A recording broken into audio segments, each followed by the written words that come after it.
Seriously, you drive me nuts. I told you from day one housework isn't my thing. Stop dumping stuff on me when you know I'm bad at it. Chris grumbled, taking another swig of his beer and giving me that all too familiar annoyed look. I hesitated for a second under his piercing eyes, but shot back. Hey, I work too. Even if housework isn't your strong suit, how about just tossing your clothes in the wash at least? I was aware Chris wasn't Mr. Domestic when we tied the knot, but seriously? Tossing dirty laundry shouldn't be rocket science. I told you, work's crazy right now. I'm burning the candle at both ends, and then I come home to laundry lectures? Isn't housework and kids stuff traditionally the woman's gig? Handle it and quit griping at me. He fired back.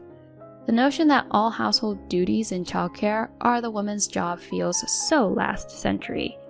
I bit my tongue, holding back a retort, but Chris, taking my silence as a victory, went on. While we're on the topic, you're not exactly Mrs. Perfect Homemaker. You cut corners too, so drop the act. I'm solo on the kid front, remember? Nailing every chore daily isn't doable. That's why I need some backup here. His answer was a sarcastic smirk. Want me pitching in on chores? Then out-earn me. Until then, don't even think about calling the shots. He punctuated his rant with a raised hand, causing a loud noise that reverberated in the room. I'm Naomi, juggling a job and 2 daughters, and living with Chris, the husband who thinks home duties are below him. Going solo raising our kids, especially when Molly, our eldest in 2nd grade, gets sick often, is a real challenge. Her health isn't dire, she just catches bugs easily. Knowing she can live a normal life with the right care, I decided to punch back into the workforce, grinding for our future. Hey there! On my off day, my sis-in-law Erica, who lives close by, dropped by. Brought this for later, she chirped, holding up a treat. Aw, thanks, Erica. Look, Molly, Erica's got cake. Both Molly and our little one, Sarah, were over the moon. Erica and I are tight. Living solo in our area, she once had an office gig, but her childcare dream beckoned, and she's now prepping to make it official. Super swamped, she still makes time for my girls, popping by for some fun. Chris, seriously? Both of you work, but you're cool with Naomi shouldering all the home stuff? Erica, never mincing words, regularly calls him out for his slacking. All that home and kids stuff? That's a woman's job. Kids want their mom anyway. Chris, get with the times. That's such an archaic mindset. How about giving Naomi a hand? When his sis stepped in, my normally outspoken hubby clammed up. His sister's words seemed to carry more weight than mine, and I appreciated the backup. Chris, swamped at work, has been clocking in some serious OT, coming home super late and even slogging through weekends. When he's finally home, his routine doesn't change. He'll drop his clothes wherever and crack open a cold one. Wiped out from my job, endless chores, and parenting, I finally let out. Is it too much to ask for you to pick up your clothes? If you got beef with it, handle it. I'm beat. Join the club. Our kids can at least tidy up after themselves. Can't you pitch in a little? My bubbling frustration over his non-existent help boiled over. Clearly peeved, he downed the rest of his beer and gave me a piercing glare. How many times have I told you housework isn't my thing? Lay off. But I shot back. Guess what? I work too. A little assistance here and there wouldn't hurt. Even something small like tossing your clothes in the laundry. Before marrying, he'd always lived at home and never got the hang of chores. I attempted to coach him post-wedding, but it didn't stick. So naturally, everything fell on me. Balancing a job and caring for our girls, all I was asking for was him tackling simple tasks like sending his dirty clothes to the laundry. I've made it clear work's nuts for me right now. I'm clocking more hours than you. I come back dead tired and you're on my case about dirty socks. Isn't it traditional for women to cover housework and kids stuff? Get on it. This conversation's over. He barked. Housework is a woman's thing? Seriously, what century is this? Angrily, I fell silent, but seeing this, he smirked and continued attacking. And you think you're the gold standard for chores? You're not exactly spotless, and yet here you are griping. I'm practically solo parenting here. Perfect isn't an option every day. That's the whole reason I've been hounding you for backup. He just scoffed. Want me on board? Out-earn me. Do that and we'll talk. Until then, zip it. His hand shot up threateningly. Back off! Don't you dare! He chucked his empty beer can in the direction of the trash can near me. It missed, but the clang made me jump. He stormed out with a snarky huff. Mom, everything okay? I was taken aback to find my older daughter Molly and her little sister gazing up at me, worried. I'm good, honey. Did the noise wake you? Nope. Sarah needed the restroom and I was on it. Don't worry, I'll tuck her back in. Molly, always looking out for her sis, is such a gem. She's blossomed into such a sweet soul. Thinking of her and then Chris. I sighed heavily. One day Erica popped in as usual. Where's Chris hiding? He's swamped at work. Won't be back till late. You should stick around for dinner. She agreed, though something seemed off, not her typical bubbly self. You okay? She hesitated, locking eyes with me, took a deep breath and said, There's something you need to know. Her news floored me, and so I made a decision. A few days later, during my day off, a younger coworker landed in the hospital with appendicitis, pulling me into work. But wouldn't you know it, Molly wasn't feeling great that morning. She had a touch of a fever, but duty called. Erica, my usual backup, was tied up with an exam. My folks are no longer around, and my in-laws are states away. While I was in a tizzy, Chris sauntered in, all cozy in his PJs. I'd assumed he was on the clock, but turns out he had the day free. Perfect, I thought. I left the girls with him and zipped to work. Thanks to my tight teamwork with my younger colleague, things flowed smoothly. But just as the clock nudged past 3 p.m., my phone buzzed. It was Erica, sounding all kinds of alarmed. Turns out Molly had been whisked off to the ER.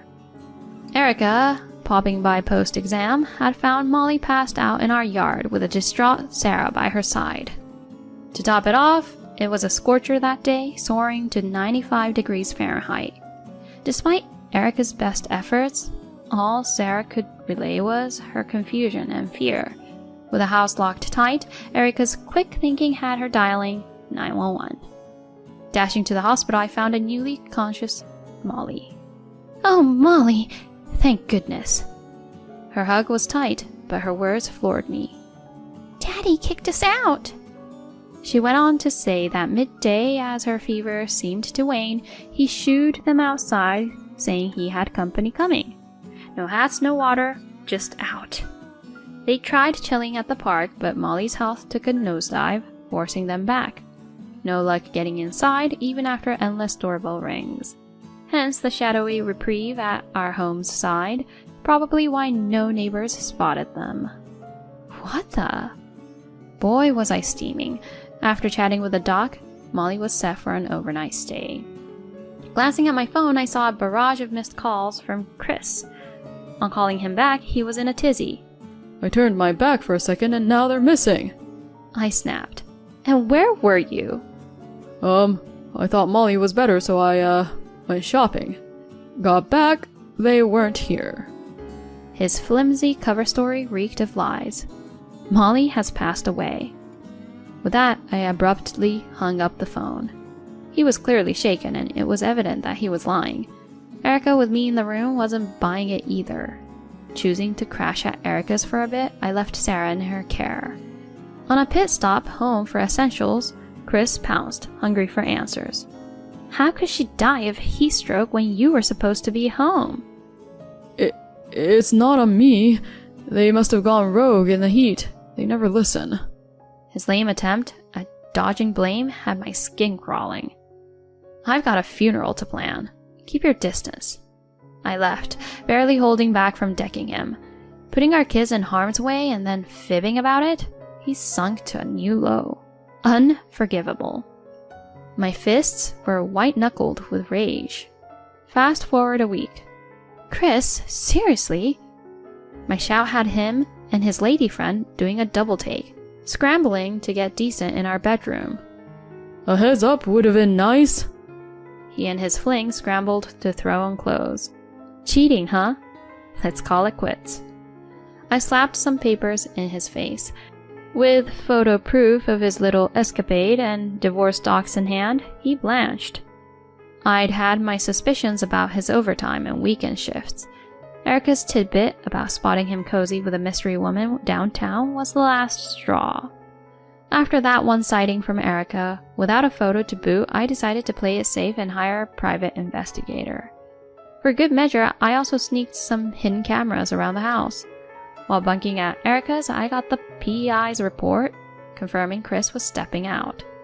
Armed with divorce papers, I faced him. How'd you figure out about her? He stammered. The cameras feed directly to my phone. I shot back, showing them the not-so-innocent footage from just minutes before our dramatic entrance. Both of their faces lost all color. Turns out his little side fling was a notorious colleague known for her less-than-ethical pursuits of any guy, ring or no ring. What's so special about her? Honestly, the thought of being related to you makes my skin crawl. Erica's temper flared, but Chris snapped. This is between Naomi and me, not you. But then, like a scene from a movie, the front door swings open and in walks my in-laws. They'd been delayed by traffic, but I'd looped them in with a video proof. They were livid. Oh my gosh, Chris. Chris, explain. They demanded. After getting an earful from his folks, he was a mess, sweating bullets and looking everywhere but at me. The other woman got the boot pretty quickly, and both Erica and his parents laid into him.